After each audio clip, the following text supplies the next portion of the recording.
साहित्य ज्ञान चैनल में आप सभी का स्वागत है।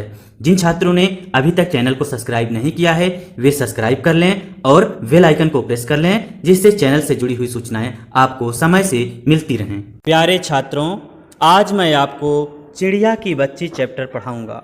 इस चैप्टर के लेखक जैनेंद्र कुमार हैं।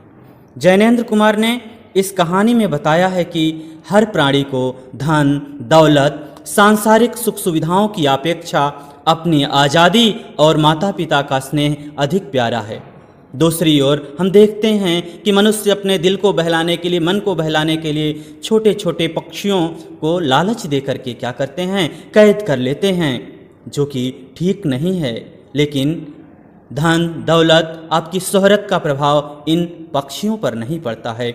इसी को इस कहानी में बताया जा रहा है। आइए कहानी को समझते हैं। छात्रों, माधव दास ने अपनी संगमरमर की नई कोठी बनवाई है। उसके सामने बहुत सुहावना बगीचा भी लगवाया है। उसको कला से बहुत प्रेम है। धन की कमी नहीं है और कोई व्यसन छू भी नहीं गया है।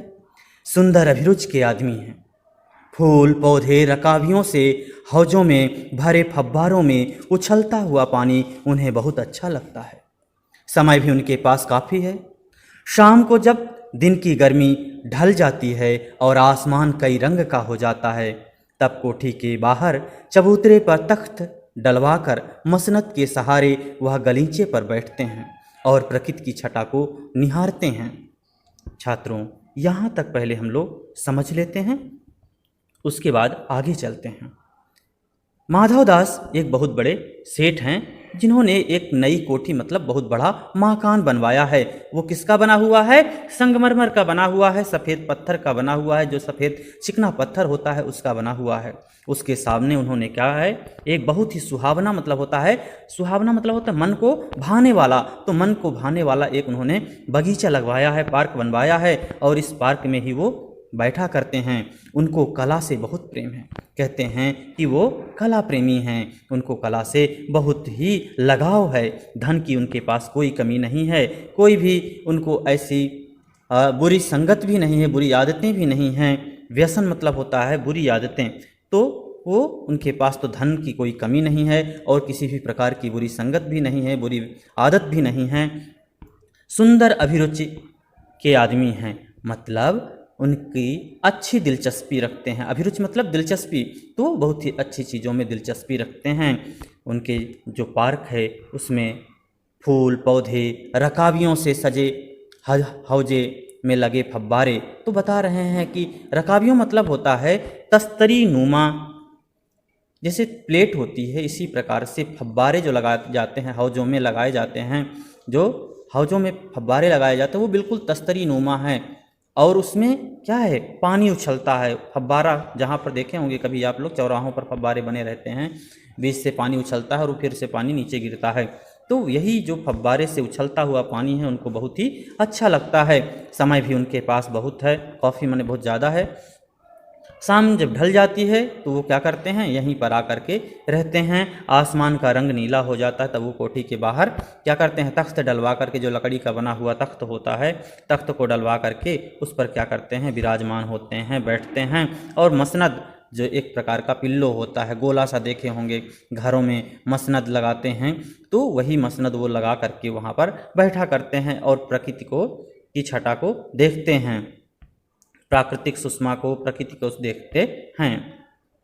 इनमें मानो उनके मन को तृप्ति मिलती है। मित्र हुए तो उनसे विनोद चर्चा करते हैं, नहीं तो पास रखे हुए फर्शी हुक्के को की सटक को मुंह में दिए ख्याल ही ख्याल में संध्या को स्वप्न की भांति गुजार देते हैं। और बता रहे हैं कि अगर कोई मित्र आ गए तो उनसे चर्चा पर चर्चा करते हैं, विनोद चर्चा करते हैं, हास्य परिहास करते हैं, मन को बहलाने वाली बातें करते हैं।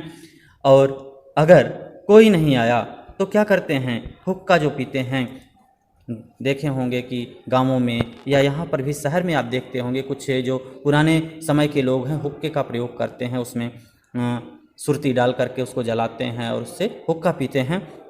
तो उसी हुक्के का वो प्रयोग करते हैं और इस प्रकार से ख्याल ही ख्याल मतलब विचार ही विचार में विचार करते हुए और वो क्या करते हैं, उस संध्या के समय को इस प्रकार से गुजार देते हैं।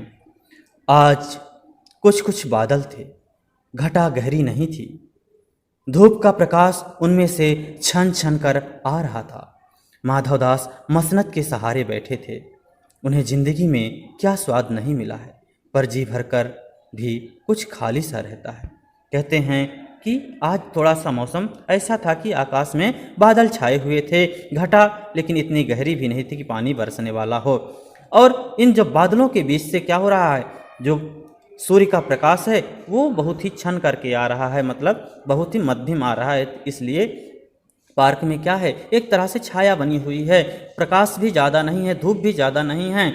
और इस समय क्या है, माधवदास अपने पार्क में वहाँ पर अपने बगीचे में मसनद के सहारे तख्त पर क्या है बैठे हुए थे। उन्हें ज़िंदगी में ऐसा कुछ नहीं है जो उन्हें ना मिला हो।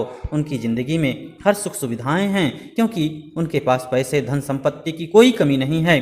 पर जी भर कर के भी, लेकिन जी भर कर भी कुछ खाली रहता है। तमाम चीज़ें होने के बावजूद कुछ खाली सा महसूस होता है। लगता है कि जीवन में ऐसा कुछ खालीपन उनके है।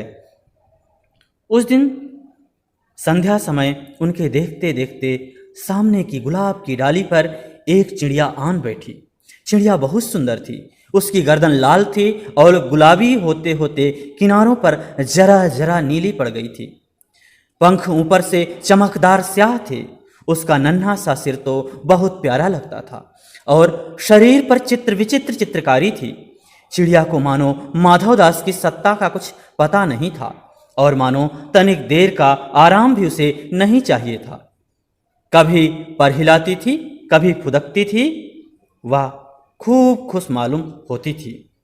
अपनी नन्ही सी चोंच से अपनी प्यारी आवाज निकाल रही थी। एक दिन संध्या के समय जब माधवदास अपने पार्क में घूम रहे थे, उनके देखते ही देखते उनके सामने गुलाब की डाली पर एक चिड़िया आकर के बैठती है। वो बहुत सुंदर थी और उसकी गर्दन कैसी थी, उसकी गर्दन लाल थी और गुलाबी होते होते किनारों पर वो जरा सा क्या पड़ गई थी, नीली पड़ गई थी। पंख ऊपर से चमकदार स्याह थे और उसके पंख बहुत ही चमकदार नीले थे। उसका नन्हा सा सिर तो बहुत प्यारा लगता था और उसका जो सिर था वो बहुत प्यारा लग रहा था, छोटा सा उसका सिर था और शरीर पर उसके चित्र विचित्र चित्रकारी थी और उसके शरीर पर, पूरे शरीर पर अनेक प्रकार की विचित्र तरीके की, कहते हैं कि एकदम आकर्षित करने वाली उसके ऊपर चित्रकारी अजीब तरह की दिख रही थी। चित्र विचित्र मतलब क्या होता है, अजीब तरह की चित्रकारी उसकी एकदम आकर्षित कर रही थी। चिड़िया को मानो माधवदास की सत्ता का कोई पता नहीं था, लेकिन जो चिड़िया है वो तो पंछी है, उसको किसी की सत्ता का क्या मालूम कि ये किसका राज्य है, ये किसके हम स्थान पर आ गए हैं, किसके बगीचे में आ गए हैं। तो उसको कुछ पता नहीं था कि किसके बगीचे में हम आ गए हैं। और मानो तनिक भी वो आराम नहीं करना चाहती, वो थोड़ा भी आराम नहीं करना चाहती।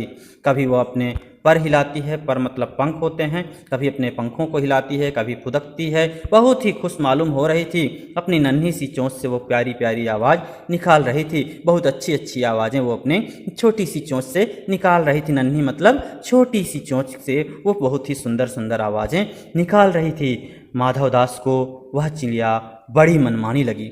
उसकी स्वच्छंदता बड़ी प्यारी जान पड़ती थी। कुछ देर तक वह उस चिड़िया का इस डाल से उस डाल थिरकना देखते रहे। इस समय वह अपना बहुत कुछ भूल गए। उन्होंने उस चिड़िया से कहा, आओ, तुम बड़ी अच्छी आई। यह बगीचा तुम लोगों के बिना सूना है। सुनो चिड़िया, तुम खुशी से यह समझो कि यह बगीचा मैंने तुम्हारे लिए ही बनवाया है। तुम बेखटके यहाँ आया करो। तो इस प्रकार से माधवदास कहते हैं कि जब उस चिड़िया को देखते हैं तो बहुत ही वो प्रसन्न होते हैं और उन्हें वो चिड़िया एकदम मनमानी लगती है। जो अपने मन के अनुसार करने वाला हो उसको कहते हैं मनमानी। जो अपने ही मन की बातों को मानता हो, अपने ही मन के अनुसार चलता हो, उसे मनमानी कहते हैं। तो माधवदास को ये चिड़िया भी बहुत मनमानी लगी और उसकी स्वच्छंदता मतलब स्वतंत्रता, किसी के बंधन में ना होना, बहुत ही उसको प्यारा लगता है। लेकिन वो चिड़िया इस डाल से उस डाल पर थिरकती है, थोड़ा भी आराम नहीं करना चाहती है। और वह इस सब को देख करके, कौन, माधवदास, अपना सब कुछ भूल गए। फिर उन्होंने उस चिड़िया से कहा। फिर उन्होंने उस चिड़िया से बात करने की कोशिश किया। क्या कहा? आओ, तुम बड़ी अच्छी आई, आओ, तुम बहुत ही अच्छे समय में आई। यह बगीचा तुम लोगों के बिना सूना है। अगर बगीचे में क्या बस बगीचे में चिड़िया ना हो तो बगीचा सूना सूना सा महसूस होता है। तो बगीचे में तो आप लोगों को आना चाहिए। सुनो चिड़िया, तुम खुशी से यह समझो कि यह बगीचा मैंने तुम्हारे लिए ही बनवाया है। तुम बेखटके यहाँ आया करो, किसी भी प्रकार की रोक टोक तुम्हारे लिए नहीं है। बेखटके मतलब किसी भी प्रकार की रोक टोक तुम्हारे लिए बिना किसी डर के, बेखटके मतलब बिना किसी रोक के या बिना किसी डर के तुम इस बगीचे में आया करो। इस प्रकार से माधवदास उसको बोलते हैं चिड़िया को। चिड़िया पहले तो असावधान रही, फिर जानकर कि बात उससे की जा रही है वो एकाएक तो घबराई। फिर संकोच को जीत कर बोली, मुझे मालूम नहीं था कि यह बगीचा आपका है। मैं अभी चली जाती हूँ। पल भर सांस लेने मैं यहाँ टिक गई थी। चिड़िया तो पहले असावधान रही क्योंकि वो एक डाली से दूसरी डाली में खेल रही थी, लेकिन जैसे ही उसे पता चला कि कोई उससे बात कर रहा है तो वो एकाएक क्या हुई, घबरा गई। फिर अपने संकोच को मतलब अपनी घबराहट को थोड़ा सा कंट्रोल की, थोड़ा सा अपने ऊपर रोक लगाई और बोली। क्या बोली? मुझे मालूम नहीं था कि यह बगीचा आपका है। वो कहती है कि मैं ये नहीं जानती थी कि यह बगीचा आपका है। मैं अभी चली जाती हूँ। मैं आपके बगीचे को अभी छोड़कर चली जा रही हूँ। पल भर सांस लेने के लिए मैं यहाँ टिक गई थी। मैं इधर से जा रही थी, थक गई थी, इसलिए पल भर के लिए आराम करने के लिए, सांस लेने के लिए मैं आपके बगीचे में रुक गई। मैं जा रही हूँ। माधवदास ने कहा, हाँ, बगीचा तो मेरा है, यह संगमरमर की कोठी भी मेरी है, लेकिन इस सब को तुम अपना ही समझ सकती हो। सब कुछ तुम्हारा है। तुम कैसी भोली हो, कैसी प्यारी हो। जाओ नहीं, बैठो। मेरा मन तुमसे बहुत खुश हुआ है। इसमें माधवदास कहते हैं कि हे चिड़िया, हाँ, ये बगीचा तो हमारा है। ये सामने जो संगमरमर का सफ़ेद पत्थरों का बना हुआ बड़ा सा मकान है, कोठी है, वो भी मेरी है, लेकिन इन सब को तुम अपना ही समझो, सब तुम्हारा ही है। तुम कैसी भोली हो, कैसी प्यारी हो। तुम मुझे बहुत ही प्यारी लगती हो, बहुत ही भोली लगती हो। तुम यहाँ से मत जाओ, तुम यहीं पर रुक जाओ। मेरा मन तुमसे बहुत खुश होता है और मेरा मन तुम्हें देख करके बहुत ही प्रसन्न होता है, इसलिए तुम यहीं पर रुक जाओ। चिड़िया बहुत कुछ सकुचा गई। उसे बोध हुआ कि यह उससे गलती तो नहीं हुई कि वह यहाँ बैठ गई है। उसका थिरकना रुक गया। भयभीत सी बोली, मैं थक कर यहाँ बैठ गई थी, मैं अभी चली जाऊंगी। बगीचा आपका है, मुझे माफ़ करें। चिड़िया फिर से माधवदास से बोलती है, बहुत ही सकुचा करके, बहुत ही उसको संकोच हो रहा था, इसलिए वो संकुचित मन से बोलती है। क्या बोलती है कि मुझसे, वो अपने मन में सोचती है कहीं मुझसे कोई गलती तो नहीं हो गई है। मैं थक करके यहाँ तो बैठ गई थी। वह भयभीत होकर के वह डर गई, बिल्कुल डर गई थी। और वहाँ वो माधवदास से बोलती है कि मैं थक गई थी, इसलिए यहाँ पर बैठ गई, अभी चली जा रही हूँ। बगीचा आपका है, मुझे माफ़ करें। मैं तो थक करके ही यहाँ रुक गई थी। मेरा यहाँ ऐसा इस प्रकार से रुकने का कोई इरादा नहीं था, गलती हो गई, मुझे माफ़ कर दीजिए। इस प्रकार से वो बोलती है। आगे देखिए, माधवदास ने कहा, मेरी भोली चिड़िया, तुम्हें देखकर मेरा चित्त प्रफुल्लित हुआ है। मेरा महल भी सूना है, वहाँ कोई भी चहचहाता नहीं है। तुम्हें देखकर मेरी रागनियों का भी जी बहलेगा। तुम कैसी प्यारी हो, यहाँ ही तुम क्यों ना रहो।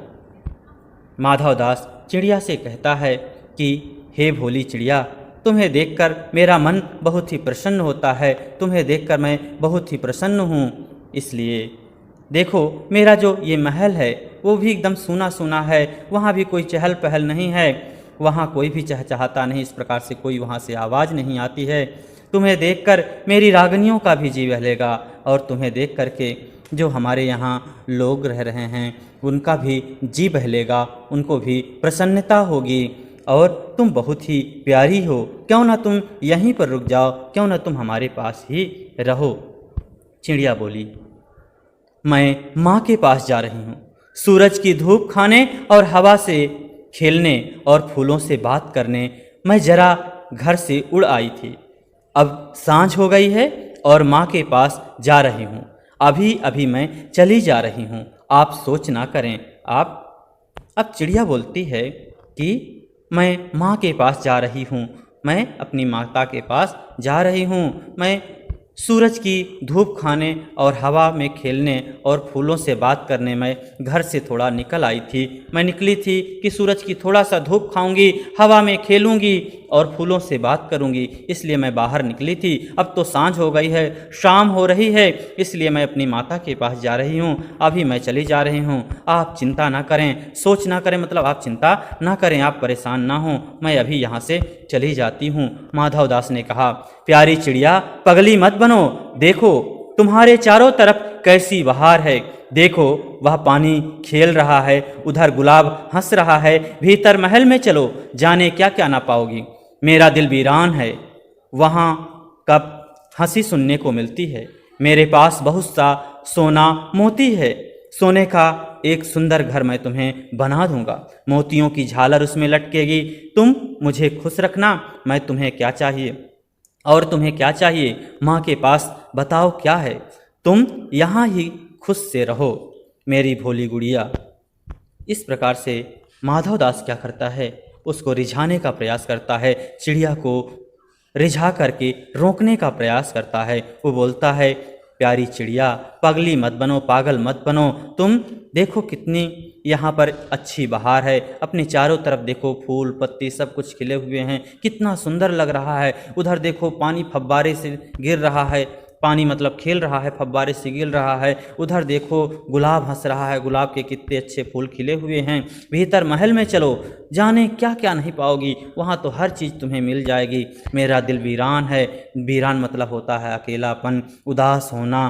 तो यहाँ पर क्या है, उसका दिल कहता है कि मेरा दिल वीरान है, मैं बहुत ही अकेला महसूस कर रहा हूँ, और हमारे महल में तो कभी हंसी सुनने को नहीं मिलती है, वहाँ कब हंसी सुनने को मिलती है। मेरे पास कहता है कि बहुत ही सोना चांदी मोती सारे जो इस प्रकार के रत्न हैं मेरे पास हैं, सोने का एक मैं सुंदर घर तुम्हारे लिए बनवा दूंगा, मोतियों की उसमें झालर लटकेगी, और तुम मुझे खुश रखना, और तुम्हें क्या चाहिए, और इस प्रकार से मैं तुम्हारे लिए घर बनवा दूंगा, तुम मुझे खुश रखना, और तुम्हें क्या चाहिए, जो भी चाहिए मेरे पास मिल जाएगा। बताओ माँ के पास तुम्हारे क्या है, उसी घोंसले में तो जाओगी, तुम यहाँ खुश से रहो मेरी भोली गुड़िया, हे मेरी प्यारी गुड़िया, तुम यहीं पर रुक जाओ, मेरे पास ही रहो।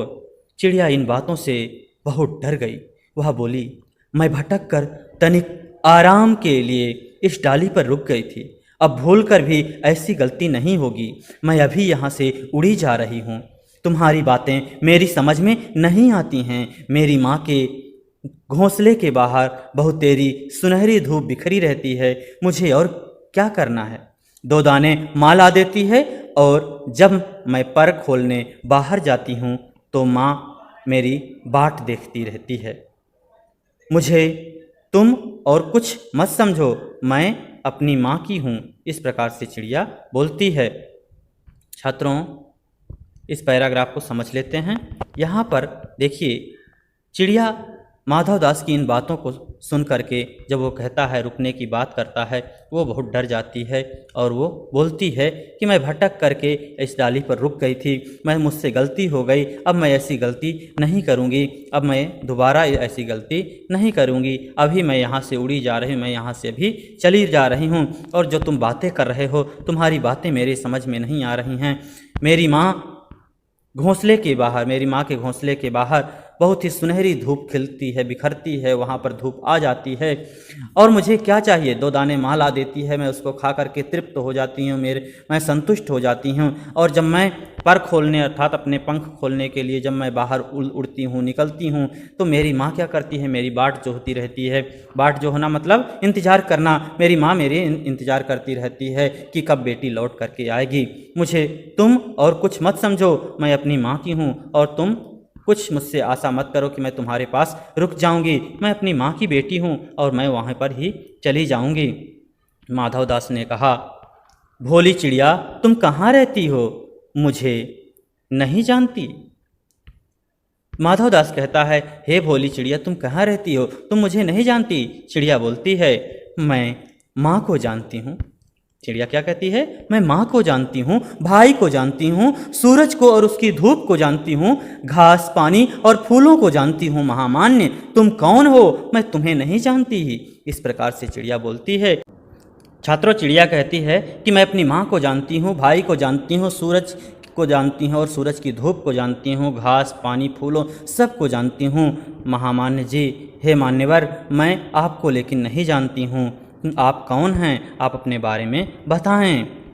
माधवदास: तुम भोली हो चिड़िया, तुमने मुझे नहीं जाना, तब तुमने कुछ नहीं जाना। मैं ही तो हूँ सेठ माधवदास। मेरे पास क्या नहीं है? जो मांगो मैं वही दे सकता हूँ। इस प्रकार से सेठ माधवदास अपने बारे में बताता है कि चिड़िया, तुम तो बहुत ही भोली हो, तुम मुझे नहीं जानती हो, तब तुमने कुछ नहीं जाना। अगर तुम मुझे नहीं जानती तो कुछ भी नहीं जानती। मैं ही तो हूँ सेठ माधवदास। मैं ही हूँ वो बड़ा जो सेठ है जिसका नाम यहाँ पर चलता है माधवदास, वही मैं हूँ। मेरे पास क्या नहीं है? जो मांगो मैं वो दे सकता हूँ तुम्हें। इस प्रकार से वो चिड़िया के सामने बोलता है। चिड़िया: पर मेरी तो छोटी सी जात है, आपके पास सब कुछ है, तब मुझे जाने दीजिए। तब चिड़िया कहती है कि हे महामान्य, जब आपके पास सारी चीज़ें हैं तो आप मुझे क्यों रोक रहे हैं? मुझे जाने दीजिए। मैं तो एक छोटी सी जात, मैं छोटी सी एक चिड़िया हूँ। मेरी तो बहुत ज़्यादा संख्या ही नहीं है, मेरी जात बहुत बड़ी नहीं है, मेरी बिरादरी बहुत बड़ी नहीं है। मैं तो एक छोटी सी चिड़िया हूँ, तो मुझे क्यों रोक रहे हैं? मुझे जाने दीजिए। माधवदास: चिड़िया, तू निरी अनजान है, मुझे खुश करेगी तो तुझे माला माल कर सकता हूँ। चिड़िया से माधवदास बोलते हैं कि ऐसा है चिड़िया, तुम एकदम मुझे अनजान लगती हो, ना समझ लगती हो, लगता है तुम्हारे अंदर दिमाग नाम की चीज़ नहीं है। मुझे अगर तुम खुश करोगी तो मैं तुम्हें माला माल कर दूंगा, जो भी तुम्हें चाहिए सारी चीज़ें मैं दूंगा। चिड़िया: तुम सेठ हो, मैं नहीं जानती सेठ क्या होता है, पर सेठ कोई बड़ी बात होती होगी। मैं अनसमझ ठहरी। माँ मुझे बहुत प्यार करती है, वह मेरी राह देखती होगी। मैं माला माल होकर क्या होऊंगी? मैं नहीं जानती माला माल किसे कहते हैं। क्या मुझे वह तुम्हारा माला माल होना चाहिए? इस प्रकार से चिड़िया बोलती है कि तुम सेठ हो, मैं नहीं जानती कि सेठ क्या होता है। होती होगी कोई बड़ी बात होती होगी सेठ, कोई बड़ी चीज़ होती होगी सेठ, लेकिन तो मैं तो अनसमझ समझी ठहरी। मुझे तो इन चीज़ों की समझ नहीं है, मेरे पास इन सब चीज़ों के बारे में जानकारी नहीं है, मैं इन सब चीज़ों को नहीं समझती। माँ मुझे बहुत प्यार करती है, ये मैं जानती हूँ कि माँ मेरी बहुत प्यार करती है, और मैं चली आई हूँ तो मेरा रास्ता निहारती होगी। मैं माला माल होकर क्या होऊंगी? मैं माला माल हो भी जाऊंगी तो क्या करूंगी? मैं नहीं जानती माला माल किसे कहते हैं। क्या मुझे वह तुम्हारा माला माल होना चाहिए, और क्या मुझे तुम्हारे साथ मिल करके या तुम्हारे साथ रह करके माला माल होना चाहिए? इस प्रकार से वो सवाल करती है। सेठ बोलता है, अरे चिड़िया, तुझे बुद्धि नहीं है? बुद्धि नहीं है तो सोना नहीं जानती? सोना उसी की जगत को तृष्णा है, वह सोना मेरे पास ढेर का ढेर है। तेरा घर समूचा सोने का होगा, ऐसा पिंजड़ा बनवाऊंगा कि कहीं दुनिया में ना होगा, ऐसा कि तू देखती रह जाए। तू उसके भीतर थिरक फुदक कर मुझे खुश करियो, तेरा भाग्य खुल जाएगा। तेरे पानी पीने की कटोरी भी सोने की होगी। इस प्रकार से सेठ माधवदास उसको लुभावनी बातें करता है, लुभाता है, तमाम चीज़ों के बारे में बताता है कि मैं तुझे ये दे दूंगा, मैं तुझे वो दे दूंगे। वो कहता है कि अरे चिड़िया, तुम तो बिल्कुल, तुम्हारे अंदर दिमाग नहीं है, बुद्धि नहीं है, तू सोना नहीं जानती, सोना के बारे में तू नहीं जानती। हाँ, वही सोना जिसे जगत को तृष्णा है, मतलब तृष्णा मतलब क्या? जिसे जगत प्राप्त करना चाहता है, जिसे ये संसार प्राप्त करने की इच्छा रखता है। तृष्णा मतलब इच्छा। तो ये जो संसार है इसको प्राप्त करने के लिए परेशान रहता है। ये सोना मेरे पास ढेरों रखा हुआ है। तेरा घर समूचा मैं क्या करूँगा? सोने का बनवा दूंगा, और ऐसा पिंजरा बनवाऊंगा कि दुनिया में कहीं नहीं होगा। तू देखती रह जाएगी, तू अंदर थिरक कर कुदक कर फुदक कर हमको खुश रखना, और तेरा भाग्य खुल जाएगा। तेरी सोने की जो कटोरी होगी वो भी मैं क्या करूँगा? सोने के बनवाऊंगा। जो तुम्हारे पास कटोरी होगी वो सोने की होगी। इस प्रकार से वो चिड़िया को लुभावनी बातें करता है। चिड़िया क्या कहती है? वह सोना क्या चीज़ होती है? वो पूछती है कि ये सोना कौन सी चीज़ होती है? सेठ क्या बोलता है? सेठ, तू क्या जानेगी, तू चिड़िया जो है सोने का मूल्य सीखने के लिए तुझे बहुत सीखना है। बस यह जान ले कि सेठ माधवदास तुझसे बात कर रहा है। जिससे मैं बात कर लेता हूं उसकी किस्मत खुल जाती है। तू अभी जग का हाल नहीं जानती। मेरी कोठियों पर कोठियां हैं, बगीचों पर बगीचे हैं। पहले इतना समझ लीजिए, फिर आगे चलते हैं।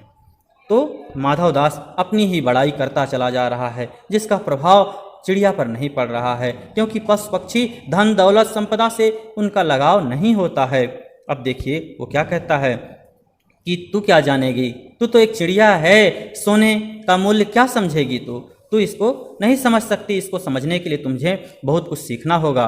बस ये मान ले कि आज तुझसे सेठ माधवदास बात कर रहा है, और जिससे मैं बात कर लेता हूँ उसकी किस्मत खुल जाती है। इस प्रकार से वो बताता है और कहता है कि तुम जग मतलब इस संसार इस दुनिया के हाल को नहीं जानती।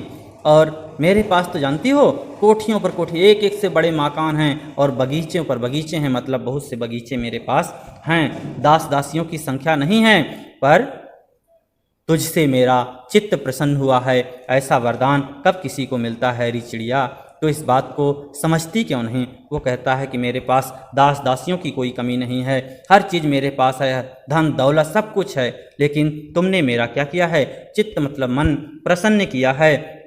ऐसा वरदान किसी को कब मिलता है जो मेरे पास रह जाए। रे चिड़िया तू क्यों नहीं समझ रही है, अरे चिड़िया तुम क्यों नहीं इस बात को समझ रही हो। चिड़िया बोलती है, सेठ मैं नादान हूँ, मैं कुछ नहीं समझती, मैं कुछ समझती नहीं, पर मुझे देर हो रही है, माँ मेरी बाट देखती होगी। चिड़िया बार बार यही रट लगा रखी है।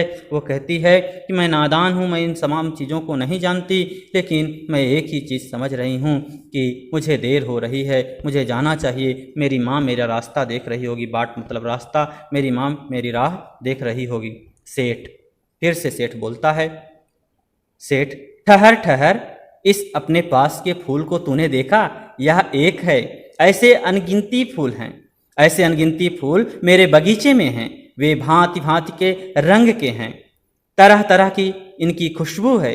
चिड़िया तैने मेरा चित्त प्रसन्न किया है, और वे सब फूल तेरे लिए खिला करेंगे। वहाँ घोंसले में तेरी माँ है, पर माँ क्या है, इस बहार के सामने तेरी माँ क्या है। वहाँ तेरे घोंसले में कुछ भी तो नहीं है।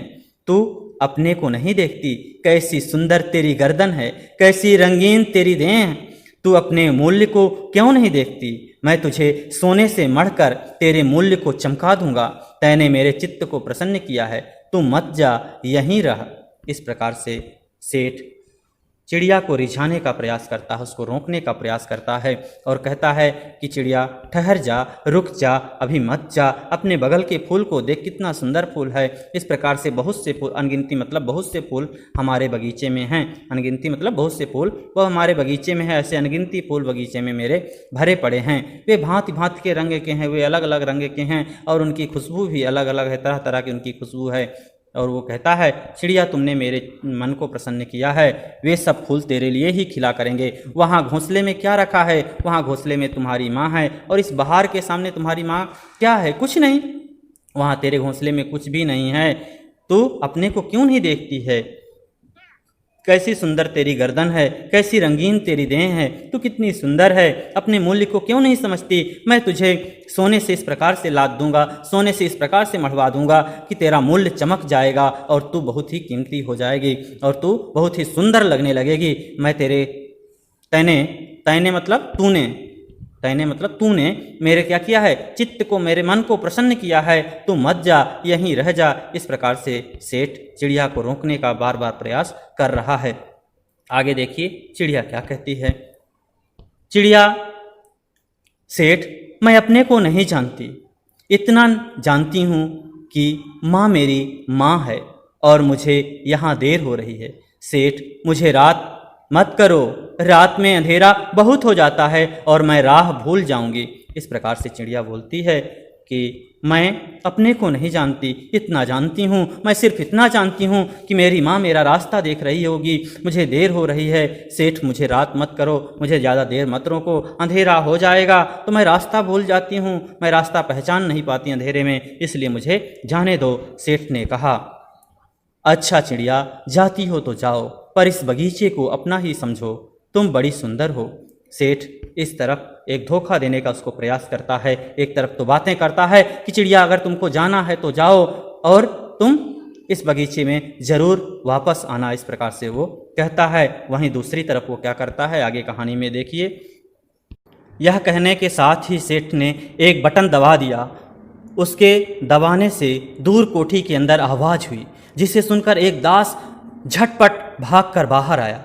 यह सब क्षण भर में हो गया और चिड़िया कुछ भी नहीं समझी। इधर सेठ उसे धोखा देने का प्रयास करता है। वो तुरंत एक बटन दबाता है और अंदर कोठी में आवाज़ होती है, जिसको सुन करके उसका एक दास भाग कर आता है और चिड़िया इन चीज़ों को समझ नहीं पाती, क्योंकि ये बहुत ही जल्दी हो जाता है। सेठ कहते रहे, तुम अभी माँ के पास जाओ, माँ बाट देखती होगी, पर कल आओगी ना? कल आना, परसों आना, रोज़ आना। और दूसरी तरफ एक तरफ वो अपने दास को बुलाकर उसको पकड़ने का प्रयास करवाता है, दूसरी तरफ उससे बात करके रिझाने का प्रयास करता है कि बात वो अगर मुझसे करती रहेगी तो दूसरी तरफ उसका दास पकड़ लेगा। इस प्रकार से वो पकड़ने का प्रयास करता है। यह कहते कहते दास को सेठ ने इशारा कर दिया और वह चिड़िया को पकड़ने के जतन में चला, और दूसरी तरफ उसने अपने दास को इशारा किया कि इस चिड़िया को पकड़ लो, और वो पकड़ने के प्रयास करने लगा। जतन मतलब प्रयास करना। सेठ कहते रहे, सच तुम बड़ी सुंदर लगती हो। तुम्हारे भाई बहन हैं? कितने भाई बहन हैं? इस प्रकार से वो बातों में चिड़िया को रिझाने का प्रयास कर रहा है और वो उसके भाई बहन के बारे में पूछने लगता है। अब देखिए आगे क्या होता है। चिड़िया, दो बहन एक भाई, पर मुझे देर हो रही है। चिड़िया बोलती है कि मेरे दो बहन हैं, मतलब दो बहन हैं और एक भाई है, लेकिन मुझे देर हो रही, सेठ मुझे जाने दो। हाँ हाँ जाना, अभी तो उजेला है, दो बहन एक भाई है, बड़ी अच्छी बात है। इस प्रकार से सेठ कहता है, अच्छा तो तुम्हारे दो बहन हैं और एक भाई, बहुत अच्छी बात तुमने बताया।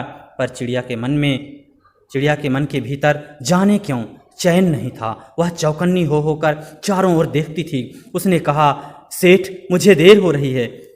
और चिड़िया के मन में पता नहीं किस प्रकार से उसको किसी प्रकार का अंदर से डर हो रहा था, उसको चैन नहीं मिल रहा था, उसको आराम नहीं था। वो एकदम चौकन्नी हो गई थी, क्योंकि वो भयभीत हो रही थी और बार बार सेठ से कह रही है कि मुझे यहाँ से जाने दो, मुझे देर हो रही है।